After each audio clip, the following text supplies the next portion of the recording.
Hello everyone, bonjour à tous, salam alaikum à tous. Je ne suis pas un fan inconditionnel de la Russie, mais quand je vois, par l'intermédiaire de la Russie, le Mali peut acquérir non seulement une centrale nucléaire, donc plus jamais de coupure de courant qu'on connaît en Afrique noire, mais aussi la réalisation de tramways, le raffinage de pétrole et les produits dérivés, une compagnie aérienne, la recherche et l'exploitation minière, le lancement de satellites propres au Mali pour l'Internet, la couverture de la surveillance de son territoire, puis la coopération agricole pour l'autosuffisance alimentaire, etc.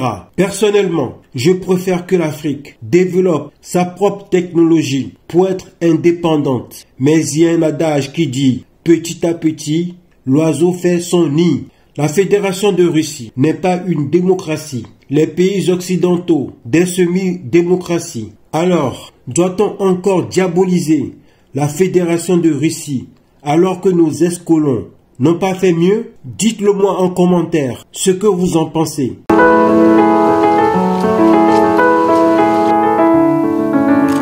Nous avons eu une séance de travail avec une délégation d'États venus de la Fédération de Russie. Il s'agissait de deux vice-ministres envoyés par le président de la Fédération de Russie pour faire suite aux différents échanges que nous avons eus lors des deux dernières missions que j'ai conduites en Fédération de Russie au mois d'octobre et au mois de novembre. Je rappelle que ces deux missions ont conclu et abouti à la signature de plusieurs mémorandums d'entente sur la réalisation de certains projets structurants, des projets de développement pour le Mali. Il s'agit de certains projets en matière d'énergie renouvelable, d'énergie nucléaire et de toutes les applications de l'énergie nucléaire dans les domaines de la médecine, de l'agriculture, etc. Il s'agit également de parler des questions liées à l'approvisionnement du Mali en engrais, en blé et en produits pétroliers.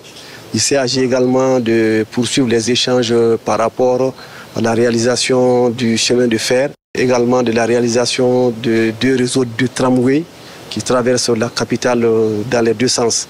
Également la création d'une compagnie aérienne qui va desservir les différentes destinations régionales au Mali, également dans la sous-région, notamment dans les pays comme le Burkina, le Niger. Il s'agit également de parler de tous les projets structurants concernant la recherche minière, l'exploitation minière et tous les projets concernant tous les autres domaines qui ont fait l'objet de nos missions. Donc la mission qui est arrivée nous a rassuré que le président de la Fédération de Russie a pris bonne note et a suivi avec beaucoup d'intérêt tous les échanges que nous avons eus. Et cette délégation était là pour confirmer et conforter le peuple malien que la Fédération de Russie sera là pour nous accompagner dans la réalisation de tous ces investissements.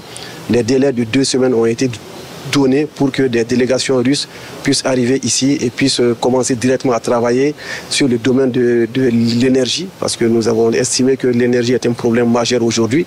Et une délégation sera là dans les 2 semaines pour évaluer et nous permettre très rapidement de régler toutes les questions liées à la fourniture d'énergie au peuple.